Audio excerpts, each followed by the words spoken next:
Cependant, en dépit de mes insuffisances, Kanga je ne sais makanga pas mange. car c'est le fruit de mes lèvres qui exalte ta grandeur et qui Kanga fait passer makanga ma. je suis l'homme de ton cœur qui prend son vol sur les ailes de ton amour, à la rencontre de l'ineffable et de l'inédit, car dans ta gloire, tout se renouvelle. Tu es l'artisan de la vie qui demeure et du bonheur qui ravit. Tu es le bienfaiteur de ceux qui espèrent. Les notes d'espoir qui découlent de ta sainte présence rassurent nos élans intérieurs et profonds. Kanga makanga mange. Joie au grand besoin de voir en toi Kanga bino, nous sommes tous musitu bakabere to kanga bino. divin maître, c'est ton maître en ton être pour jouir du bien-être. Kanga bino, tawi fweni kanga malukanga ma. Tumayeba, tumayiba mbongo za Kongo. Mais une raison Bakaka tshatu batafua beno lufua malwena. Kansi lusaba tawi fweni. ne vaudra jamais tes preuves Tusidi d'amour qui se mukwiza déversent twena. comme un flot sur les sentiers de la Singa mumoko, fingila. c'est de sentir exhaler en moi le bon parfum de ta Kanga vie. bino monenge bopiye mboka. D'avoir Bakontra au Seigneur bino da. maître, et plus que tout ce que l'existence peut me Boyibi mboka proposer Kongo de bien. moni. Avec toi, nous arrivons sans fin à la rencontre de la vie, la vraie vie que tu es, au sommet du bonheur parfait que tu as, dans le sein de l'éternité que tu es. Je veux demeurer ici et te dire aussi que ce bruit de ton cœur qui résonne en moi détermine la perfection d'une communion solide et intense qui plonge ses racines dans la terre de l'amour éternel. Tu es l'identité de l'amour, l'inaliénable amour qui porte en son sein les marques de ta divinité et l'emblème de ta fidélité. Tu es le Dieu de la justice qui répand sur ses traces la semence de l'équité et de la droiture, toi la lumière qui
inga kwenda inga kabila inga kandambe kamu ifweni fute kanga mange koto ukara siga mumoko toza na pona Congo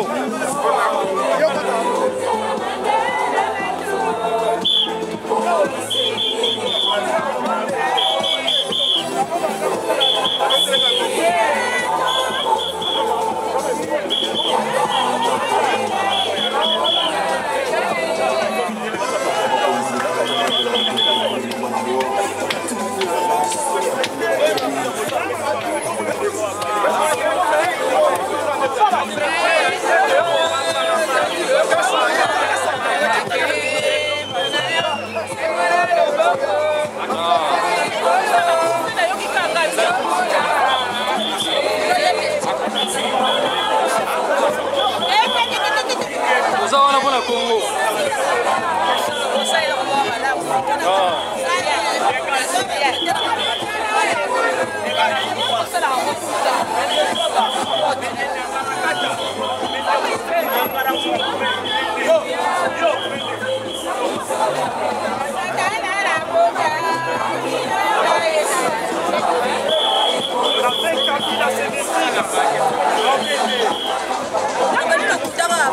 Je te jure, on a pas moyen. Là, la problématique,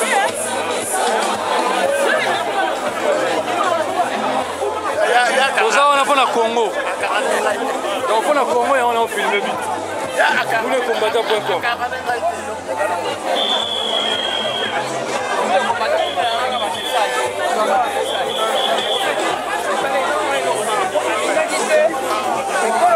la Congo.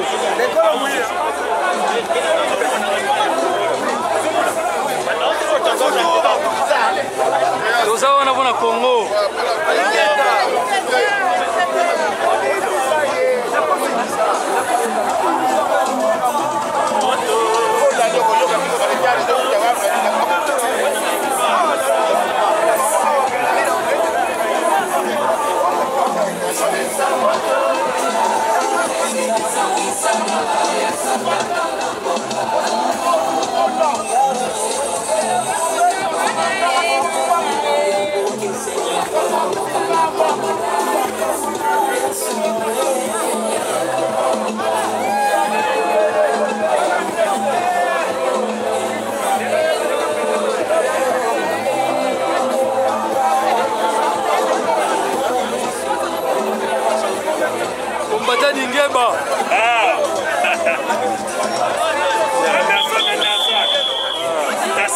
Toza pour la Congo.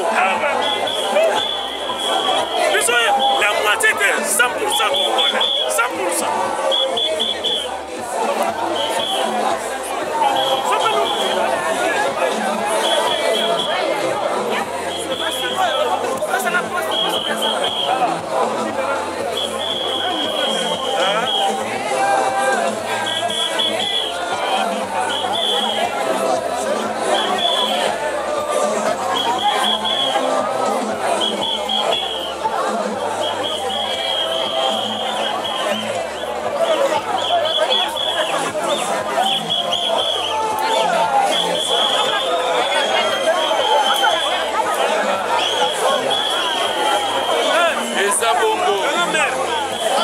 Congo.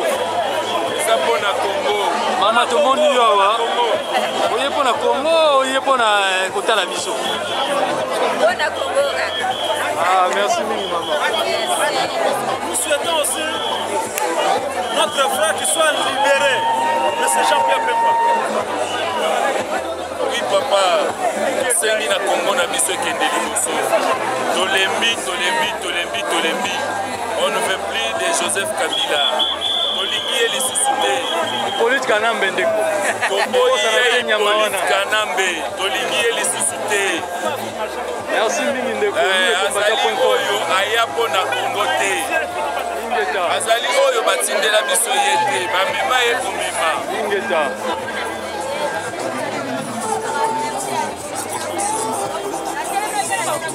Maman bino ya kotala elongi na nga weli Congo. Toeli Congo. Weli Congo. message ni bozana kopesa pa bamama baza na ndako baolala pongi kaka semuli. Non, message na biso ya liboso eza soki tobimi c'est pour honorer nos martyrs ya RD Congo. Toyebi lelo ça fait 1 an jour pour jour Alain Moloto akufaki avec sa mission Eden bandai kokoloba ce qui n'allait pas dans notre pays. Et en même temps toyebi bien le 22 juillet awa bato bauti okufa na mboka na biso. Le gouvernement n'a rien fait. Population de l'Obaké. Il y en a marre, il y en a assez. Voilà pourquoi ton bimi, comme d'habitude, pour dire Kabila dégage et que changement écoute un beau cannabis. Voilà. Ingeta maman. Moi, il y a maman, c'est un homme, maman, voilà, ma fille. Mais ça, la caméra peut militer donc. Ouais, mais j'ai été maman. Moi, il y a le baraga. On a allé mon loto, donc on a honoré, point barre. Maman, moi, il y a le baraga, maman, va où elle est, on va foutre un dabo. Aline va regarder. Bon, alors le bamigité, boyoki déjà que Myriam a levé presque tout. Dans le baka maman en tout cas, c'est eux qui disent comme Congo photo bima to télémaka. Parce que dans le bas et on est sur la vidéo nanga que kolela la biso ba maman c'est tozolela. Et même makambo ebele et le ba makambo ebele et libéra rapé makambo ebele. So biso ba maman pena to bibi. Bazi biso ba maman ba tie biso liboso ba papa ba na sima. Et libéra makambo ebele. En tout cas ba maman nanga c'est ba bengi bino boyaka. Ezaka nango teke ezwa biso 2 jours. Dès bandi boiti 17h.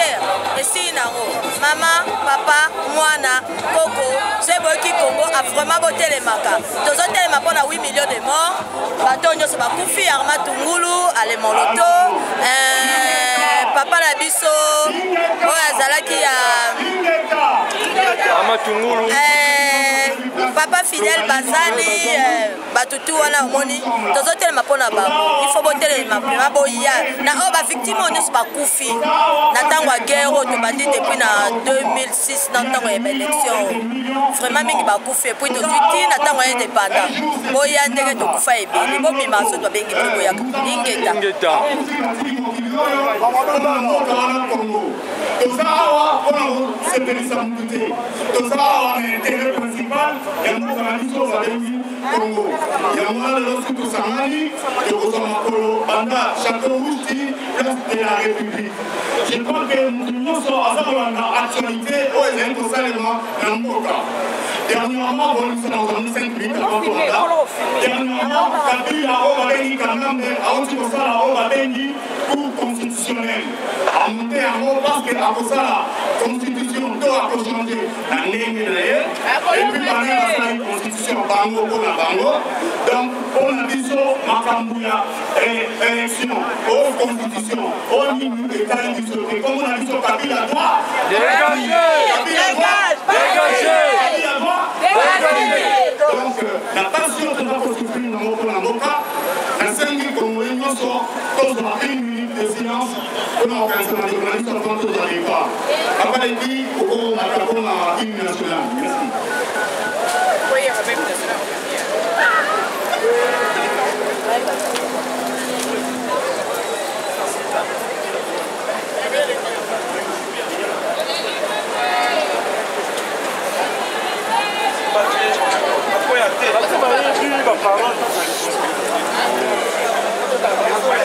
Une minute de silence.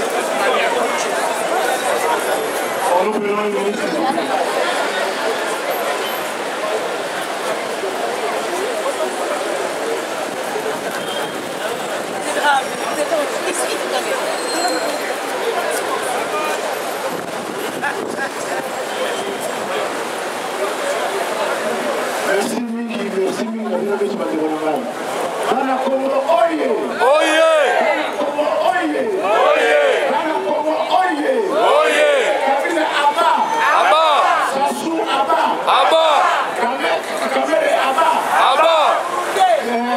Museveni Abba! Abba! Akra Rwanda Abba! Abba! Abba! Abba! Bana Congo, encore une fois, oye! Oye!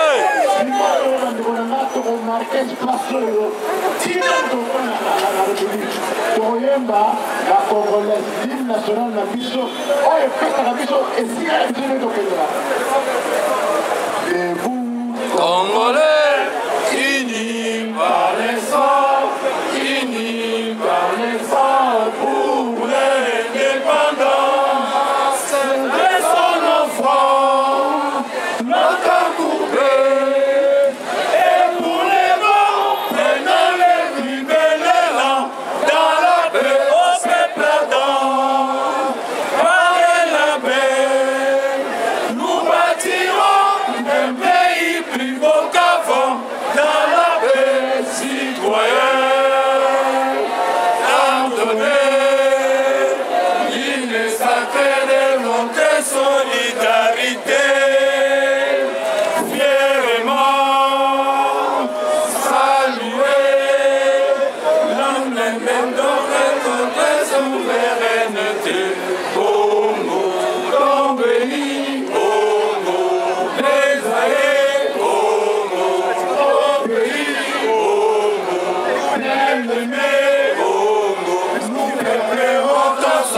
te joins, jour sacré, sois les témoins, jour sacré de l'immortel, serment de liberté, que nous léons à notre postérité.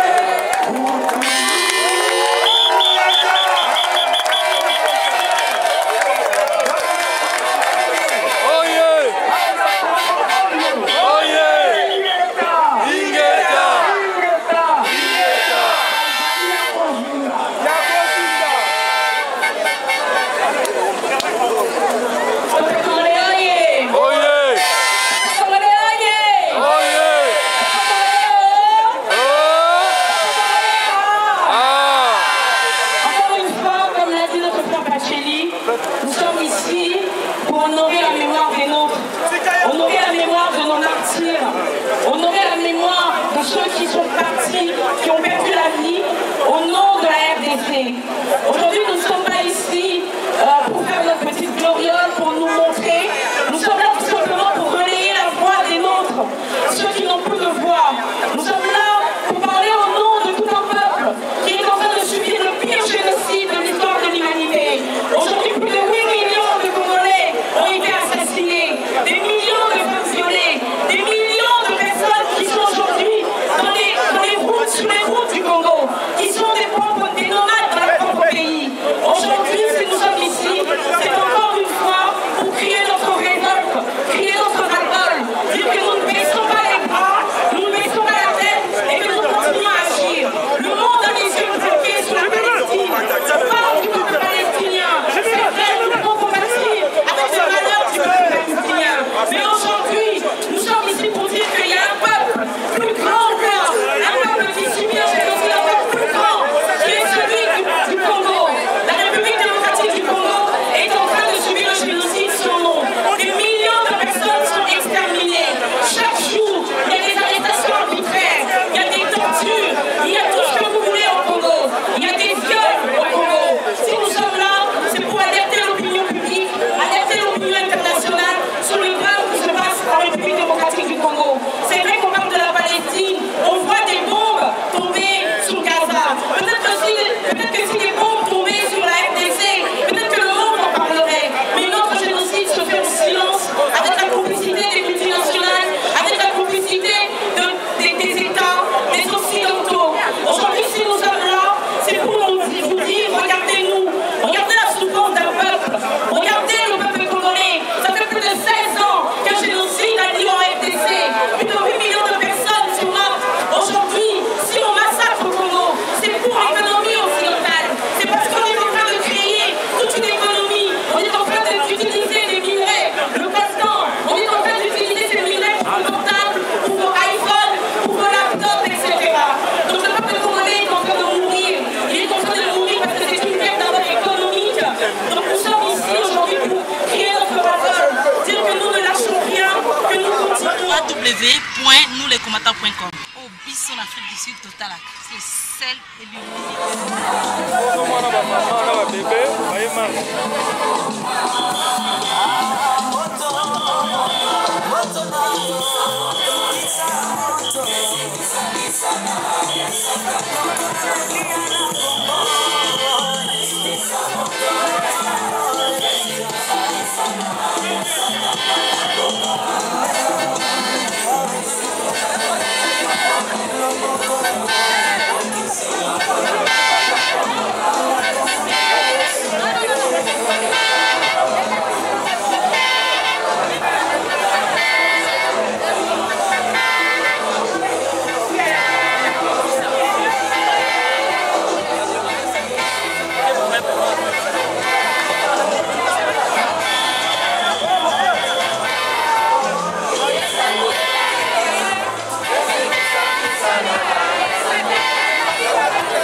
Nous sommes aujourd'hui ici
dégagé. Aujourd'hui, tout est avec Kabila. Kabila représenté pour la troisième fois dans notre pays. Nous sommes ici pour exiger son départ. Il va dégager du pays ou des grèves ou des forces. S'il ne part pas, il partira par la force. C'est terminé. Il a violé, il a tiré les bonbonnets. Nous déclarons sa carte bancaire épuisée. Il est là.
exigeons ta protection dans l'immédiat.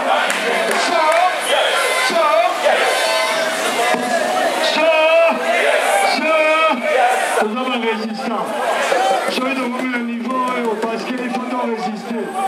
Nous avons eu le président de la guerre élue, l'unité égale le pouvoir, alors il faut résister jusqu'à la mort. Dans un moment, il y a un président élu démocratiquement, Etienne Tshisekedi du Wamulumba. Ingata! Ce qui est dans la vie, Yaya Titi, bon donc ça, Yaya Titi, Yaya Titi,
nous les combattants.com.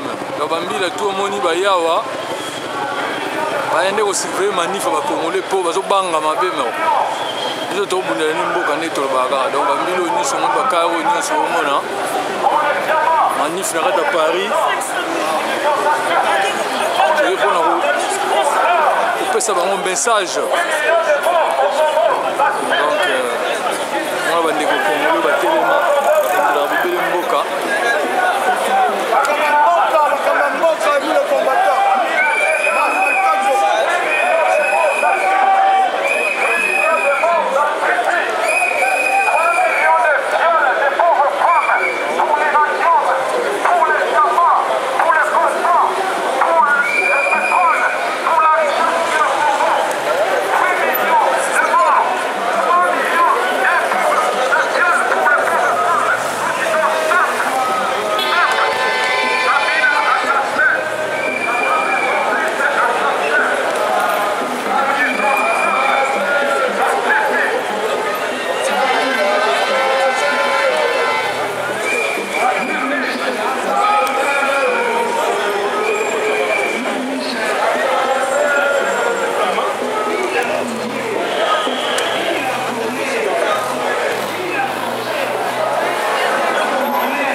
Ici en France, il y a ici les gens qu'on appelle les résistants. Ici, il y a Jean Moulin. Ce que nous faisons, ce n'est pas différent de Jean Moulin. Ici, il y a eu Pétain. La n'est pas différente de Pétain. Ici, en France, il y a eu Jean Jaurès. Ce que nous faisons, ce n'est pas différent de Jean Jaurès. Nous militons pour notre pays, pour la liberté.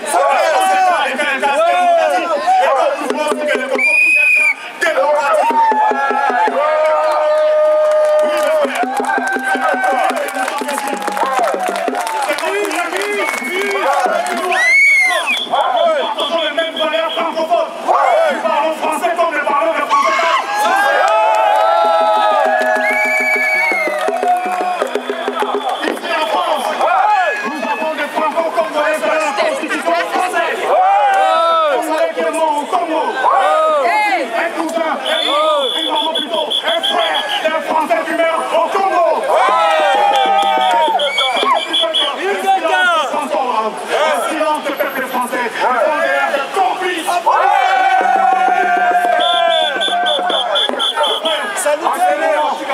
Rien, personne ne peut oublier que au Rwanda, Kagame a tué 2 Français qui étaient pilotes dans l'avion qui est venu à Viarimana. Mais la France de Sarkozy a invité les sanguinaires Kagame en France pour l'honorer. Ça s'appelle la trahison. Jusqu'aujourd'hui, il n'y a pas d'argent. Ici en France, pour notre pays, nous sommes ici en France, marchons pour les Congo. Voilà pourquoi.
Alsace place ezalaka boyebi bitumba ya Allemagne contre France biso tofandi na Alsace na Mulhouse toye oyo tolobaki toye kopapa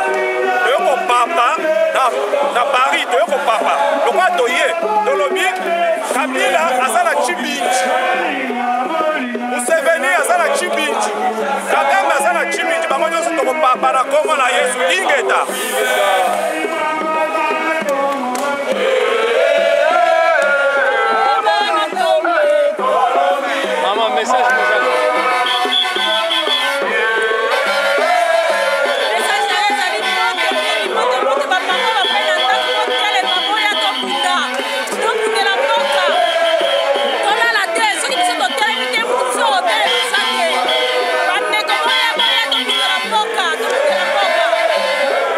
Ingeta.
papa et à ce moment solo la terre et à ce moment la terre quoi. Donc tel mesika ezali papa monguna ezika zali quoi. Donc voilà peuple congolais donc tel melongo donc victoire et ça secte. Ingeta.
Message, nous allons dans journal.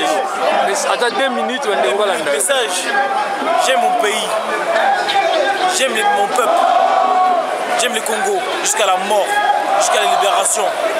Je demande à tous les Congolais au monde respecter tous les frères qui sont morts, comme Alain Moloto, Cédric, tout le monde. Il faut les respecter.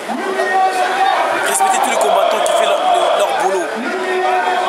Nous les combattants, on aime tout le peuple. Surtout, regardez dans le vrai site au monde, www.nouslecombattants.com. C'est le vrai des sites au monde. J'ai dit c'est Basta Congo qui parle. C'est le vrai site au monde. Ingeta, nouslecombattants.com.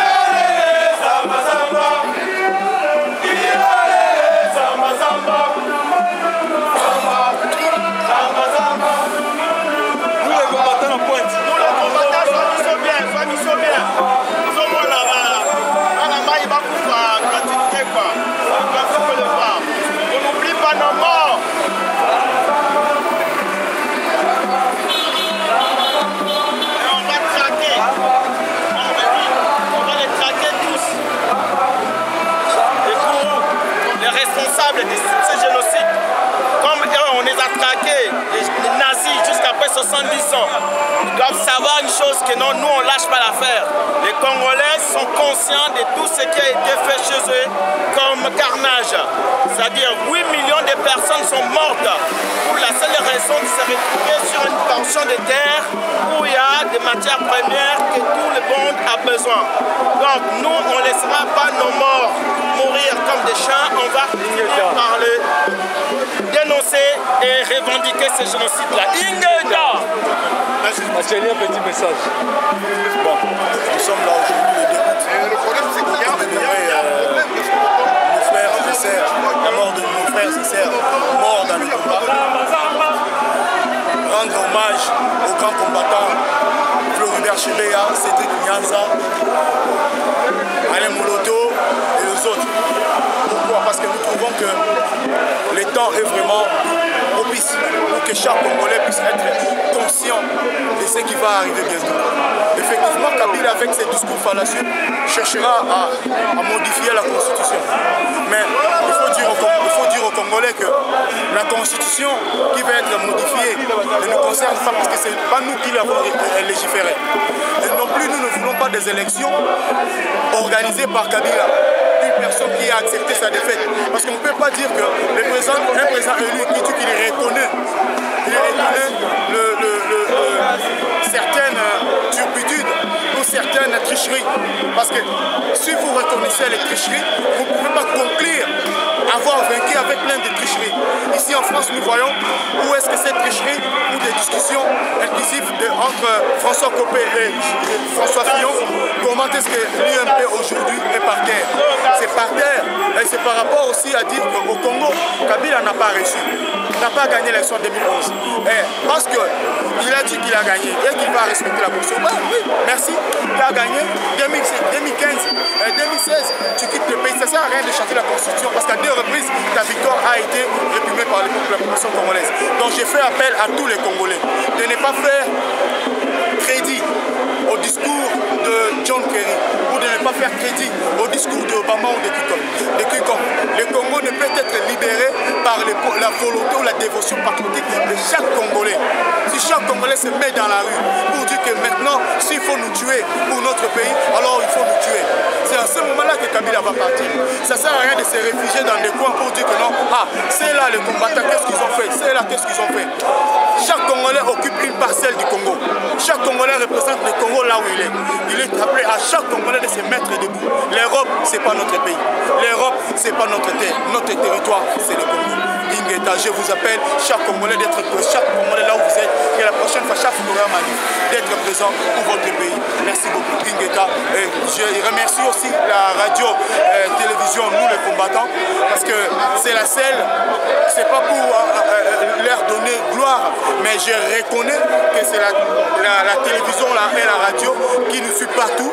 Et les sites, donc, quand tu y vas, tu ne trouves pas de bêtises, de publicité de musiciens, de publicité de qui que ce soit. On parle du pays et rien que du pays.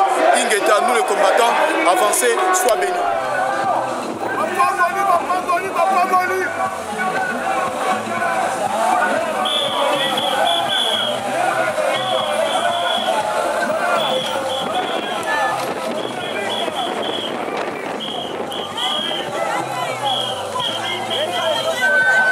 Tout la main, monte là, c'est monte. Moto, c'est moto, la moula,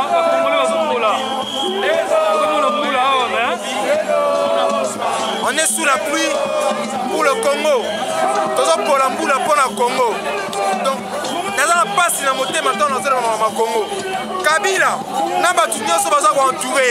Nous avons bino Congolais, Mende, Kimbuta, Minaku, Matata Pogno, naba musicien, naba pasteur, toko kangabilo, toko sambi sabilo, toko pandabilo, oh Mobutu Salaka, eza mukie, toko kangabilo, Ingeta. Bolingo ya Congo, bolingo ya Congo, bandeko batelemi, mbula se mbula tokopola pona mboka. Beto nokela mvula samu na bola beto mos. Bola ki beto. Ya wona to tele manisha mvula. Alors, bele ki la pouvoir kuna. Watata poyo. Mende. Bele mendi mambo bagendi makafe. Congo bubu ya mikuma royaume. Ya ka royaume fait. Et fois de moyen nan ou pas. Congo que république. Congolais partout, Bandundu. Kassai, partout que kele. Ya mboten di maka partout bagendi maka fait. Congo que république et royaume fait. Ya oui le beto tala. Vous mloka. Comme telema. Alors, gouvernement il est tout. Bana kebo. Ba généraux tout. Gouvernement bidon. Message aux gens. Message Nangezali, la jeune Sabanaki, lundi, bon matin, donc, pour voter, ils sont sur tout ça, la bino, tout le monde s'habille les enfants, et on s'en va, Kabila Fakende, mandat est Sili, et Sili a déjà depuis 2011, les Mazabou Fakende, sont accueillis, John Chibanga au Kangaé. Mais tout le monde est sans boule, vous êtes pour là, vous ne pouvez pas t'amater, mais Congo. Voilà Congo, donc Ibanioso, un boule bête à Moyesana, vous avez la carte ya Kabila, les gars sont vraiment de la mission. C'est-à-dire que même Moula, tout le monde a voté. Voilà. Ah, vraiment, tu félicite Moula Oyo, vous êtes pour la Gambo. Nous sommes à Kinshasa, le 4 août, millionnaires sont à Libanda. Le 4 août, ils ont un début sur le plan populaire. Kabila Benazala Rokima, Manamoura Rokima, c'est le peuple qui a le pouvoir. Ingeta.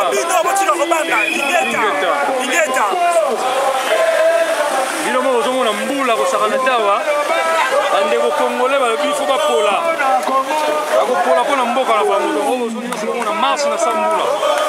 Donc ndeto lobaka nous les combattants.com mwana mayele yokaka. Donc yoza mwana mayele bundela bobele Congo.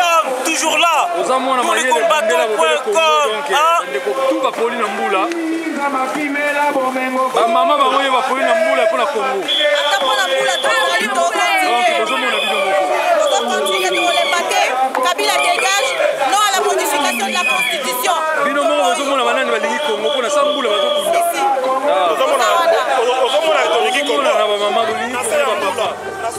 Merci Mingi.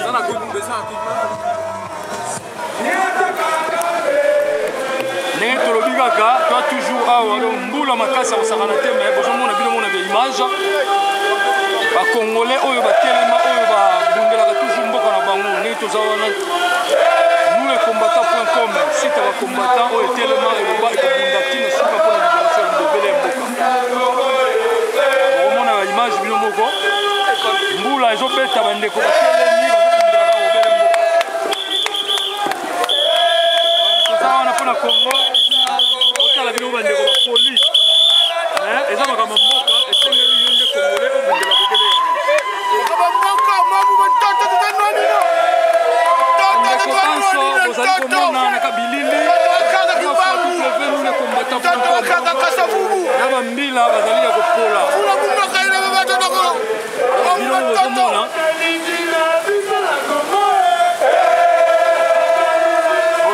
bino moko awa tosali makasi toka kozwa baimage na se ya mbula mpona kolakisa makasi ya bakongole mbula ezobeta me bandeko nyonso baza ya kotelema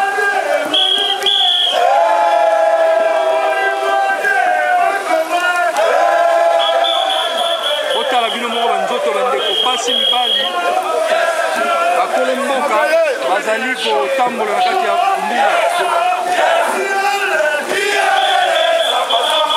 tozali ya kosilika vraiment mboka na biso mboka na biso kotala bamama kotala bapapa na se ya mbula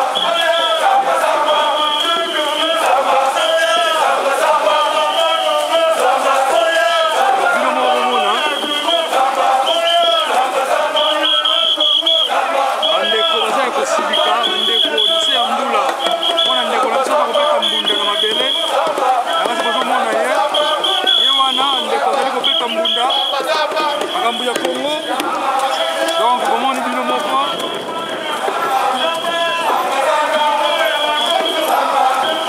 donc toza na choix te fo tobundela bobele mboka olobaka yango totelemi na mboka bundela nde bobele mboka bandeko bango oyo balakisi makasi na bango ya kobundela mboka toyoka bino moko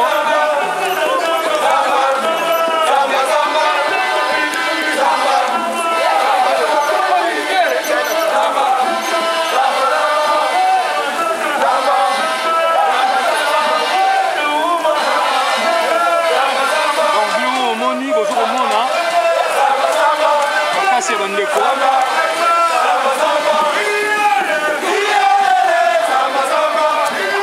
Pacheli mbula ya makasi na bandeko bapoli mpona makambo ya mboka donc biso tozokaka image na se ya mbula mais toza na choix te makambo ya Congo esengeli yo na ngai totelema tobundela bobele yango ndeko tokobaka yango na radio ya résistance eza makambo ya Congo yo nde moto akobundela yango otala bandeko bino moko bomona na se ya mbula ezali kopeta nasi bomona image na babana esi bokomona ndeko na biso amakombatante Blandine na mwana na ye nakasi na poussette ye wana mais azali kobina mpe kobundela bobele mboka ndeko bakobina ezali te mais azali kobundela mboka moto nyonso aza ya koninga na se ya mbula oyo eza mbula ezobeta live bozomona eza kofilme bino bomona bino moko baimage oyo ndeko na biso Pacheli elamba nyonso ebebi na mai nakanisi ozomona eza makambo ya Congo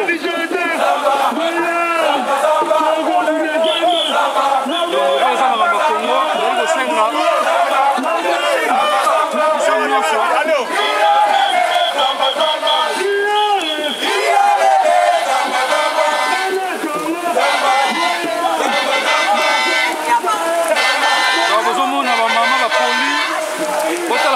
nanga poli awa donc makambo ya Congo eza makambo ya mboka papa soki okola soki mpe tokobeta kake kobeta tokuti problème ya te oyo eza bandekofaki mpo na mboka badiférent na biso te ingeta ati kozomona bandeko baza ya kopola likolo ya Congo baza kopola baza kondima te tokomema bango tokomema bango ntina suka tokokomisa bango ntina suka bakomona makambo merci mingi ndeko tokokende otala mama auti ndako na poli mpo na Congo nakati bino bozokomona otala bino mombula ndenge mama poli kobundela mboka ya solo yango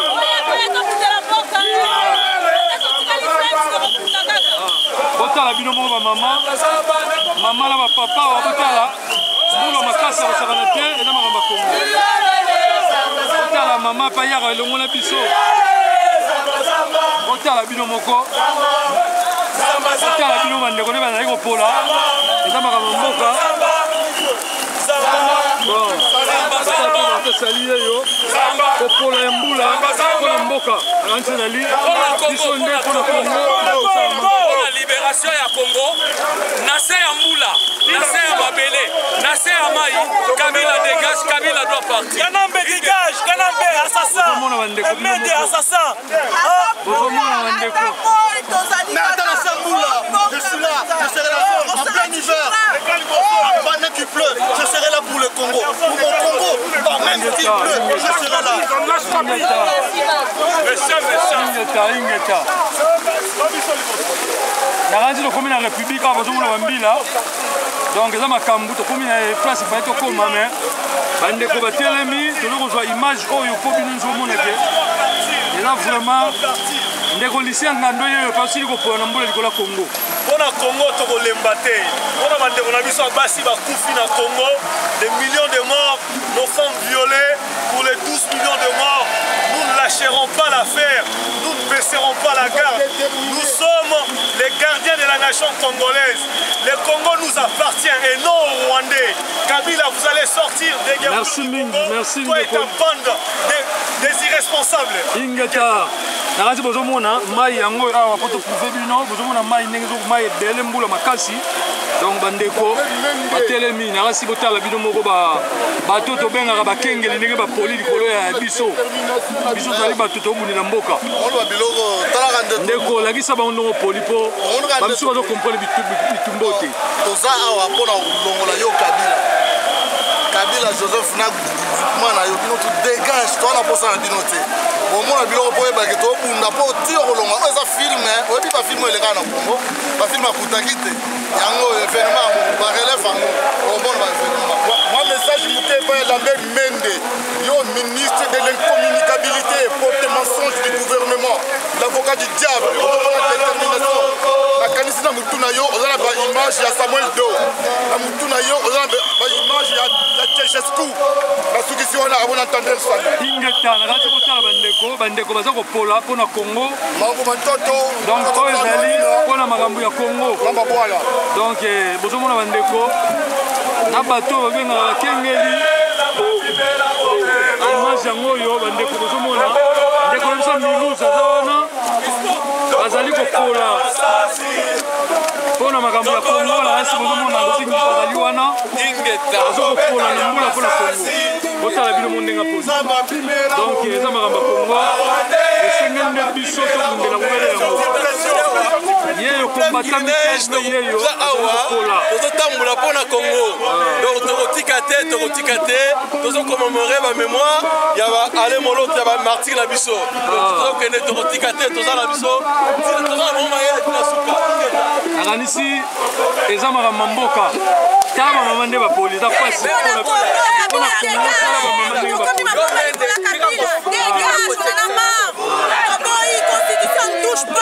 justice c'est pour Tiomi Ndongala, justice pour Koutino, Kabila dégage.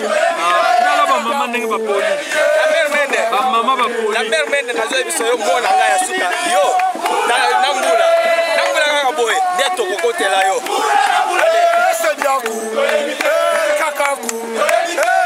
tala bandeko tala mama na mwana ndenge apoli bamama combattante bapoli mpona Congo bamama bapoli boyebodiko bapoli mpona na biso bazokufa bazokoma bango tous les jours nde yango tolakisa bango toza na kanda tokotika yango ingeta mama na kasi bino ozomona pe bambila otobenga bambila ndenge bapoli bango mpe baza kopola po biso toki tokokima te toza wana donc bango mpe bazopola totala mama atiki mpe ndako na ye me baye babe abundela kongo ta ndenge baza kopola eza makambo mboka bokomona bino moko bozokomona bandeko ndenge bazopola bozomona bino moko botala ndeko ndenge apoli likolo ya kongo ezali mpona makambo ya mboka yamona ndeko apoli boye donc unité de l'esprit bacombattant unité de l'esprit tosangana na état d'esprit moko ingeta 90% ya bacongolais baa bachrétien tosangana mpo komba ekoma makasi ingeta bato ndeko église babima merci mingi ndeko ingeta ozomona bino moko awa place de la République donc tobandaki na château rouge toyei kosilisa na place de la République mbula makasi me bandeko balobi batelema babundela bobele mboka kasi botala ndeko nyonso aza ya kopula ndeko nyonso aza ya kopula oyo eza makambo mboka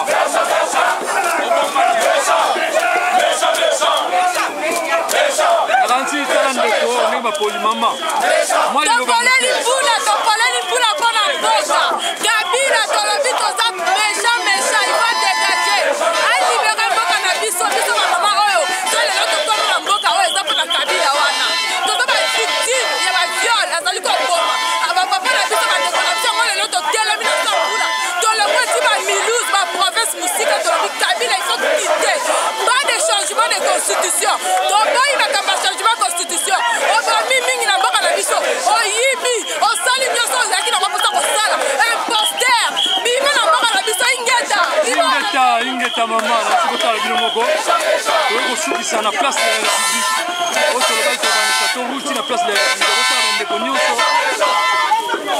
otala bandeko nyonso nde bazosouvenir awa eza makambo mboka me botala mbula ezali kobeta makasi ndeko nyonso asili kolia na biso awa mpona kotambola mpona kotala bapapa leki buda michel bato nyonso ozomona bato nyonso bazali awa mpona makambo ya mboka ezali ingeta vraiment félicitation bamama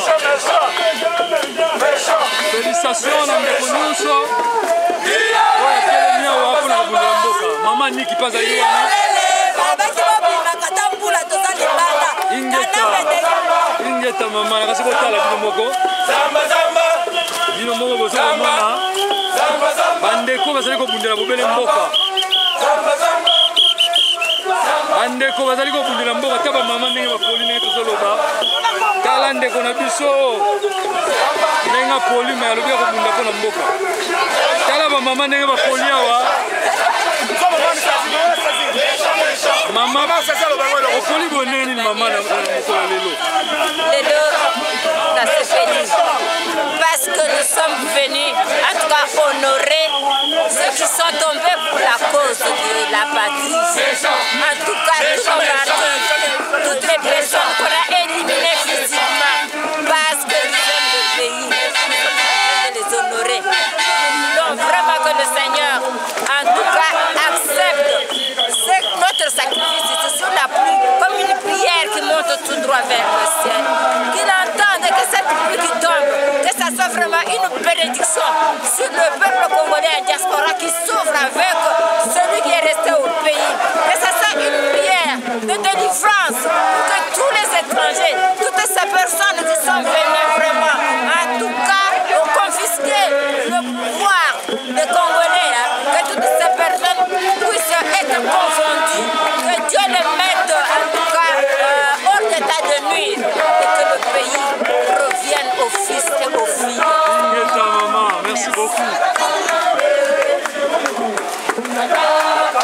Tozomona bino moko bozomona bandeko awa eza makambo mboka ndenge tozoloba bandeko batelemi bato bandeko baza kolingana tala mama ezali mpasi mpona kobundela mboka soko olingi mboka na yo nakanisi ezali esengo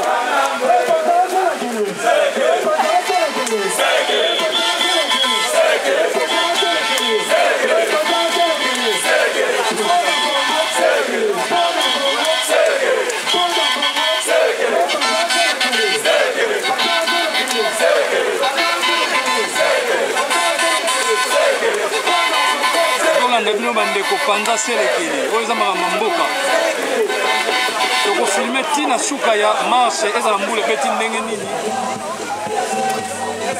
o bandeko na biso ekomi ntango ya kopapa mama message nini oza nango mpona mokolanelo yopesa message na biso eza boye 3 pas de révision ya constitution on fera tout on donnera tout pour que ekoma te kaka nde tondimi kopola na mbula oyo ça dit tout et je pense que mbula ezalaka signification ya bénédiction eza signement de la part de Dieu. Voilà, donc nous jeunesse congolaise on est déterminés à ne pas céder. Cette fois-ci c'est nous ou rien.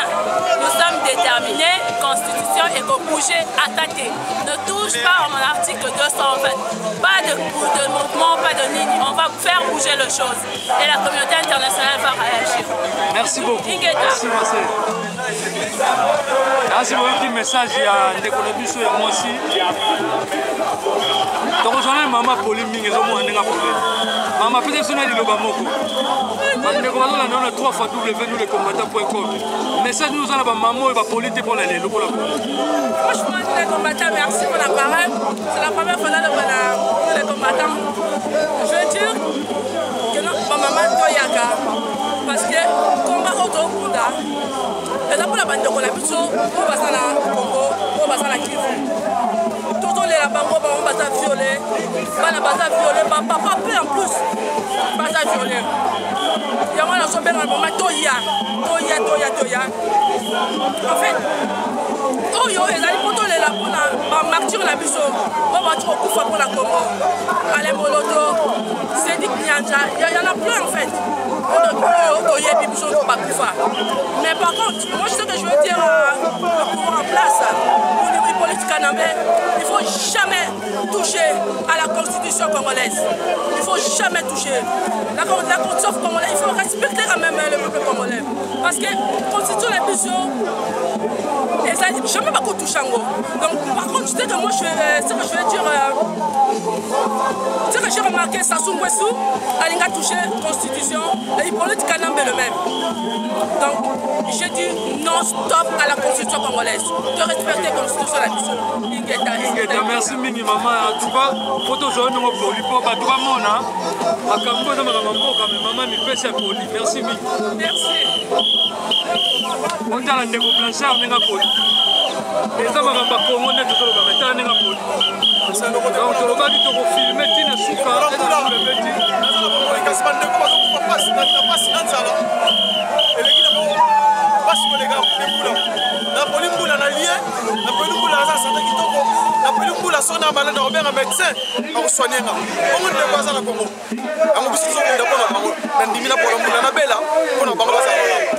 Ingeta ndeko.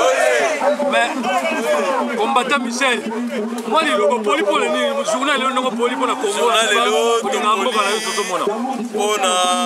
Baoui na biso. Et puis mboule eza signification ya purification. Aussi dit ton marché pour na baoui na biso et puis nzambe a sokoli biso pour na koza na communion na bato bakufa. Tozali banda pour na Congo, zotambola pour na Congo. Yo ndeko, yo mama, yo mwana tike na ndako. Na mbala sima so yo ki message ali boya totambola pour na Congo. Soki biso mongo to telemite pour na mboka na biso, mutako telema pour na mboka na biso azate ingeta les Congo d'abord. Merci Mingi, ça m'a ramamboka. Bon, on a ici tous un message nani ya ba maman. Comment on déconne ba poliawa. Tous un message à maman. Maman vous passe un message tous soyez na noa. Ya wala tena kosenga na mama na biso, na ba papa na biso, tona la batese to kilika ba Congo. Il faut to telemaka parce que biso ba maman de bazo violer biso chaque minute, chaque seconde, chaque heure, chaque jour. Boye biango, il faut ba telemaka violer ça peut pas faire maman, bazo violer na ba papa. Boka tsaka tsaka ba mama. Ingeta. Telemaka ingeta.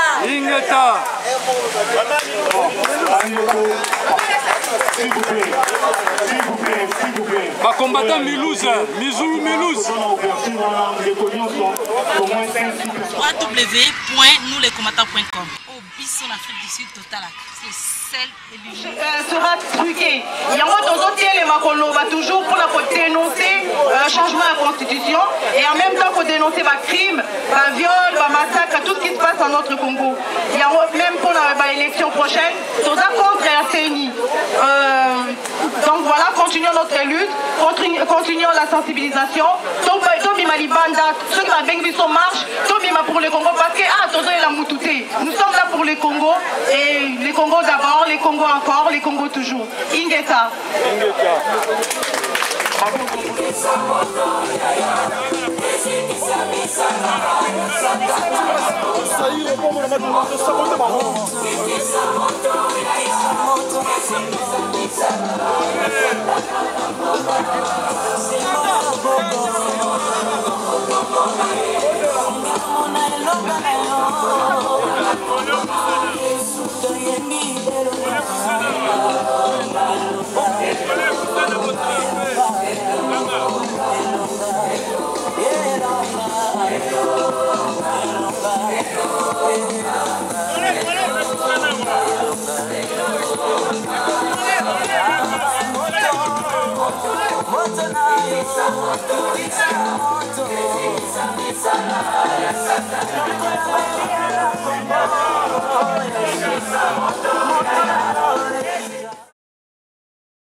www.nouslescombattants.com www.nouslescombattants.com Le site officiel de tous les combattants.